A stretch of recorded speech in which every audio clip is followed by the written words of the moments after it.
Bonsoir à tous, bonsoir à toutes, bienvenue dans CSP Time numéro 31, troisième quart-temps, avec notre invité depuis le début de la semaine, c'est Cyril Siksik.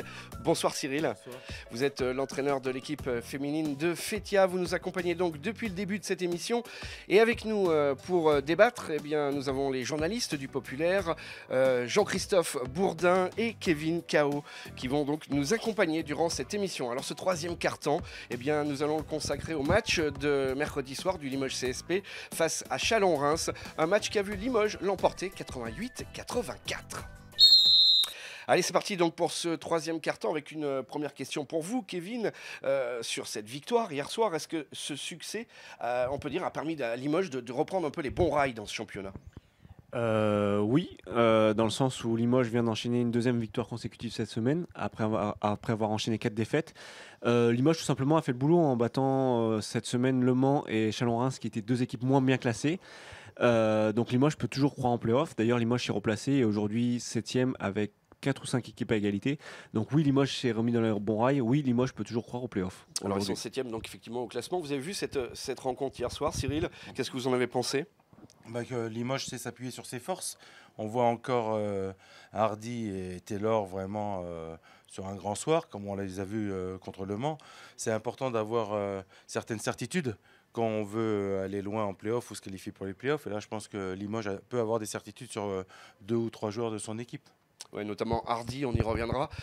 Jean-Christophe, deuxième victoire consécutive finalement pour Limoges qui va peut-être enchaîner avec une série. C'est ce qu'on espère, puisqu'il y a eu cette série de victoires au début avec l'arrivée de François Perronnet, une série de défaites derrière. Donc on espère effectivement que Limoges est reparti sur une série de victoires. Alors le calendrier est un petit peu favorable. On peut espérer que après ces 2 victoires, Limoges parvienne à enchaîner dès samedi face à Cholet. Ça serait quand même une bonne chose, surtout que cette équipe de Cholet est quand même mal classée. Et normalement, on peut considérer qu'elle est à la portée de Limoges. Ensuite, il y aura un déplacement à Boulazac, la réception du Portel. Là aussi, une équipe mal classée. Et donc, encore une fois, on peut considérer que Limoges sera favori. Donc, ça peut faire potentiellement 4 victoires d'affilée. De quoi se remettre effectivement totalement dans la course. Après, la suite peut être un peu plus compliquée, puisqu'il y aura un déplacement à Boulazac qui fait une très très bonne saison. Il y aura aussi notamment la réception de l'Asvel. Un déplacement à Bourg-en-Bresse qui ne sera pas évident. Donc, mais bon, le calendrier est quand même un petit peu favorable quand même au Limoges CSP. Comment vous voyez donc cette série, vous Kevin, les playoffs, c'est jouable pour Limoges ? Mathématiquement, tout est jouable. On en parlait avant l'émission avec Cyril. Le match charnière, je pense que ça sera Cholet. Il faut absolument aller gagner à Cholet. Et après, absolument battre les équipes qui seront derrière Limoges au classement. On peut penser à Chalon, on peut penser à Boulazac, qui est à égalité avec Limoges. On peut penser aussi au Portel, dont a parlé Jean-Christophe. Et éventuellement, s'offrir des bonus. Il y a la réception de l'Asvel, ça va être un gros choc. Est-ce que les Limogeaux peuvent se transcender face à l'Asvel ? Voilà. Le calendrier est favorable, il faudra en gagner un maximum. Limoges en est capable, mais Limoges aussi est capable de perdre des samedis à Cholet, d'enchaîner par une défaite à Boulazac et du coup de dire rapidement adieu au play-off. Cette équipe est en constante finalement, donc c'est difficile de se projeter avec cette équipe. Sur ce que vous avez vu sur les 2 derniers matchs, Cyril, est-ce qu'il y a des choses qui pourraient handicaper Limoges dans cette course aux phases finales ? Moi, ce qui m'a pas perturbé, mais qui est redondant quand même, c'est je trouve qu'ils ont un vrai problème sur la défense sur pick and roll, où on a vu qu'une équipe comme Chalon-Reims arrivait à trouver des solutions, et même sur la défense, sur les rotations, sur les lignes de fond, on a vu qu'ils avaient des shoots ouverts. Chalon-Reims les a pas mis. Je suis pas sûr que Strasbourg, ces shoots-là, les mettent pas, ou l'Asvel, ou d'autres équipes comme ça. Donc il y a vraiment des points à améliorer, c'est évident, mais après ils ont des individualités qui sont véritablement très fortes. Ils sont sur une bonne dynamique, et moi je vois pas pourquoi ils n'arriveraient pas à se qualifier pour les playoffs. Alors c'est vrai que Limoges profite en ce moment est porté un petit peu par un Dwight Hardy assez phénoménal, encore hier soir. Oui, c'est l'homme fort de cette équipe, incontestablement. On sait que quand on arrive à le mettre dans des positions de shoot ouvert, c'est souvent dedans. Même shoot difficile, il arrive aussi à les mettre. C'est un joueur qui ne force rien, qui est vraiment un niveau au-dessus là, dans l'équipe. Et heureusement qu'il est là parce que c'est une équipe qu'on sent encore convalescente collectivement, mentalement. On sent qu'il y a encore des joueurs qui passent au travers. La difficulté aussi de cette équipe, c'est qu'ils n'arrivent pas à être tous ensemble au même moment. On a vu contre Chalon-Reims, William Howard a raté son match, Axel Bouteille n'a mis que 3 points, donc Jonathan Roussel est toujours en difficulté. Donc voilà. Si on prend tous ces joueurs individuellement, ils sont tous très bons, mais pour l'instant, le problème, c'est qu'ils n'arrivent pas encore à être tous bons ensemble. Et s'il y a un seul joueur qui est pas bon, ça peut passer. 2, 3, ça passe contre Chalon-Reims ou Le Mans qui est pas bon au moment où il vient contre Limoges. Mais ça risque d'être plus compliqué quand on va se retrouver face à des grosses écuries et encore plus si on doit aller en play-off.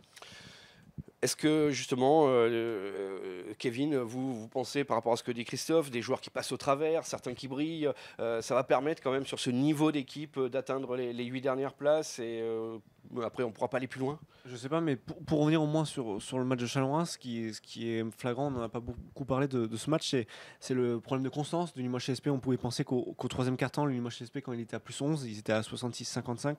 Limoges était en capacité de tuer le match, il l'a pas fait. Quand il était à plus 10 dans le dernier quart-temps, on pensait qu'il pouvait tuer le match à 3 minutes de la fin, il ne l'a pas fait. Cette équipe véritablement a des difficultés au niveau de la constance. Et la seule constance, en fait, le seul joueur qui est constant aujourd'hui, c'est Dwight Hardy. Pour répondre à ta question, moi je pense que cette équipe est trop inconstante pour se projeter véritablement, quoi. Je reviens sur la défense. Là, je voudrais demander à Cyril. Tu parles de ces difficultés défensives, des défenses pick and roll, et puis sur les lignes de fond. Est-ce que c'est des choses qui peuvent se résoudre ou est-ce que on dit souvent la défense c'est du mental et est-ce que si les joueurs ont envie de s'y mettre, ils sont capables? Mais là, je ne pense pas que ce soit du mental parce que je prends par exemple la première mi-temps contre Chalon-Reims. Chalon-Reims a trouvé la riposte exacte à leur défense sur les postes bas, où ils ont trouvé des paniers faciles toute la première mi-temps. Ils étaient à 61% dans les shoots à 2 points. C'est quand même énorme, 61% dans les shoots à 2 points pour un match de haut niveau. Et à chaque fois, c'est cette rotation qui manque, cette dernière rotation qui manque. C'est des habitudes à prendre, c'est une volonté aussi du joueur de descendre peut-être un peu plus vite. Après, sur les défenses sur pick and roll, contre Le Mans, j'avais vu, et contre Chalon-Reims, on voit la même chose. Dans l'axe, ils ont extrêmement du mal à avoir des rotations cohérentes sur les pick and roll. Les grands ont tendance à se faire embarquer par les petits et ça libère complètement l'espace sous le panier. Donc ça, c'est des choses que le coach a dû le voir, on n'invente rien et qui, je suppose, essaye de régler à tous les entraînements. C'est pas évident qu'on ne veut pas le faire à 5, mais je pense qu'ils en ont véritablement les capacités. Une place en quart de finale, c'est le maximum qu'on peut aujourd'hui espérer de cette équipe, Jean-Christophe? C'est encore un peu tôt et puis on le verra peut-être dans le débat si cette équipe est capable ou pas de basculer. On dit souvent on bascule en mode play-off, c'est-à-dire qu'on devient presque une autre équipe. Potentiellement, Limoges a tout ce qu'il faut pour aller en play-off et même y figurer avec parfait en play-off, quoi. Ouais. Voilà, aller en play-off et puis il faudra voir à quelle place ils vont finir aussi parce que terminer 4e ou terminer 8e, c'est pas la même chose au niveau des oppositions, mais potentiellement il y a tout ce qu'il faut à mon avis dans cette équipe. Après, collectivement, aujourd'hui, on voit vraiment une équipe en difficulté et aller déjà se qualifier pour les playoffs, ça va être un premier pas à passer. Et ensuite, y performer alors qu'on est avec une équipe d'individualistes et qu'on peut pas ou qu'on n'arrive pas à s'appuyer sur un vrai collectif et sur des choses presque basiques sur lesquelles, dans des moments compliqués, on va dire bon ben voilà, on fait ça et puis on laisse passer l'orage et tout. Et aujourd'hui, on a l'impression que cette équipe, à part ses individualités, ils n'ont pas grand-chose de sûr sur lequel s'appuyer.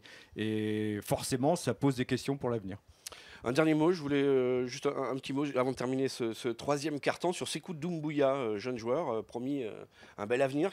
Comment vous voyez, vous, le futur de ce joueur? Pour moi, c'est compliqué d'en parler parce que je ne le vois pas tous les jours.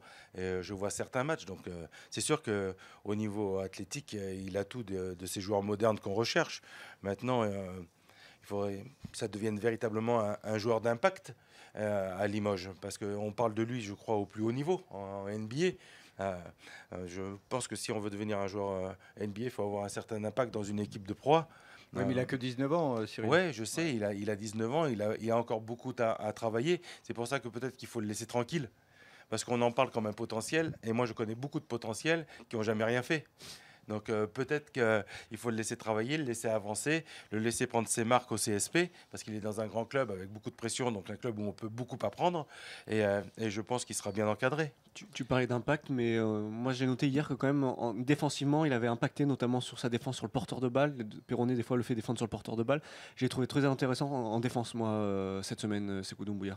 Et après sans parler de son gros poster qui met au troisième quart-temps un énorme dunk en contre-attaque là, qui doit faire le tour des réseaux sociaux je pense.